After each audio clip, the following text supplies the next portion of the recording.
There's a little one trying to learn how to be emu from the big emus. They are 3 weeks, very poopy, messy. They drink a ton of water. Oh, we're learning. See, these pieces are too big. They're tiny. Haven't even quite learned how to walk yet. I got blueberries stuck in the neck. Hi, Peep. Oh, you see it moving?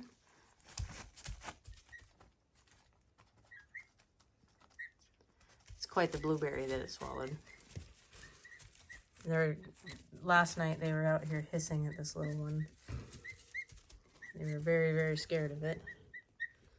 Hello, tiny. It finally ate. I just brought it out here, just kind of hope it would watch the bigger ones, and it finally ate a little piece of spinach.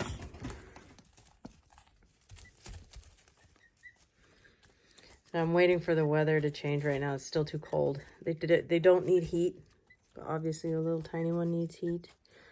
But it's too rainy and gross and cold, and I can't put them out in the run yet.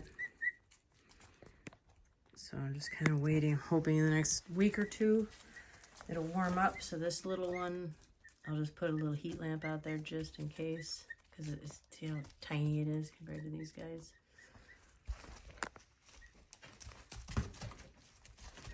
I have to walk in here so I get poop on my boots.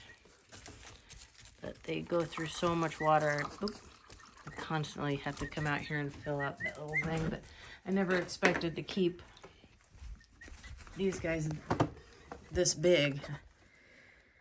Plan wasn't to get this little one or try to hatch a white or a blonde. Plan was to sell all of them. But then things changed. They look so funny when they're swallowing. They're tiny. Come here, you tiny. These beads. Oh, almost. So tomorrow I have to leave it by itself.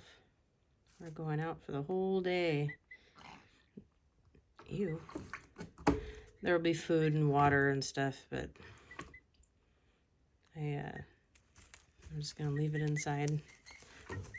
But so far these big guys aren't acting like they were yesterday. They were hissing at it because they couldn't quite walk. It was really, oh, there we go. There's a hiss. Why are you yelling at the baby? See, it's a female. The green band is a female. She's yelling at it. Ew. They were getting out. They were too big, so I had to put some more barriers up. As I said, this is not set up for large emus. It was set up strictly for little dinkers like this one. So they're probably bored in here, but at least they're warm, they're dry, they're safe, they have food, they have water. I bring them twice a day, spinach and blueberries, and then I go out and I pick clovers and I spread them all over so they can pick them up. And surprisingly, they don't eat the wood chips or the shavings. They're really good about picking out just the spinach and being very picky. You know, don't eat your poop. So they're not friendly like this one is. I'm hoping this one is a female. I'm hoping this little one is a male. I did a vent check because this one's a lot more friendly. See, I can touch it and it trusts me. These other two, they're not as, they're flighty. They're very flighty compared to when they were really young. Because I was gone for a week in Moab, and being gone for a week, it kind of broke the bond. That's so funny. It broke the bond. They're scared of it. And they haven't liked me since. So the plan is to just keep bringing the little one out here, get the DNA results back, hopefully end of next week, so I can find out. I hope it's a male. Like I said, I vent checked it. If it's a male, then I will sell. I have a lady that wants that one, female, and then I'll sell this male. And then the 2 friendly ones will stay here. But earlier today,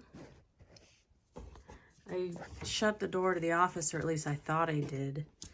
And I was on the phone with Jessie, and then I heard this noise of rustling around, and I turned around, and Bungie, the miniature dachshund, was in the office, in the pen, a little cardboard pen for this little one, in the little thing that the heat pad cave that I built, and he had his mouth around its head and was about ready to shake. And if he would have shook, the baby would be dead. But I got really lucky. I grabbed his back leg and just yanked him out of there and put him out in the living room. He wasn't in trouble because he's just doing what miniature dachshunds do. But it scared the crap out of me, and I thought for sure it was dead.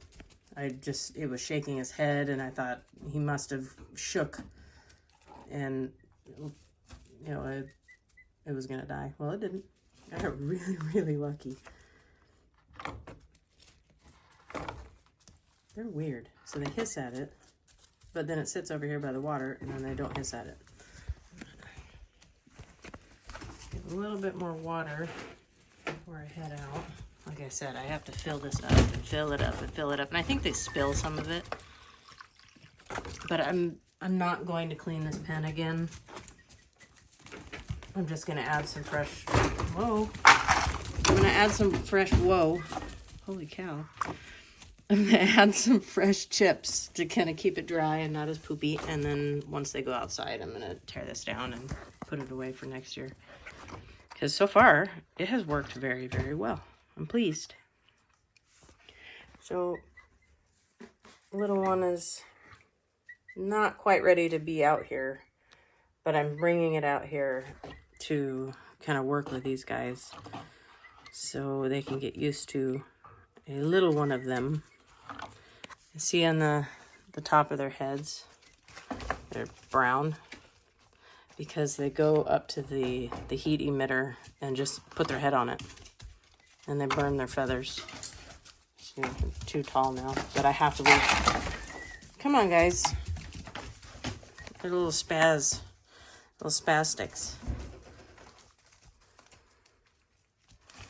Yeah, they're too big to be in here.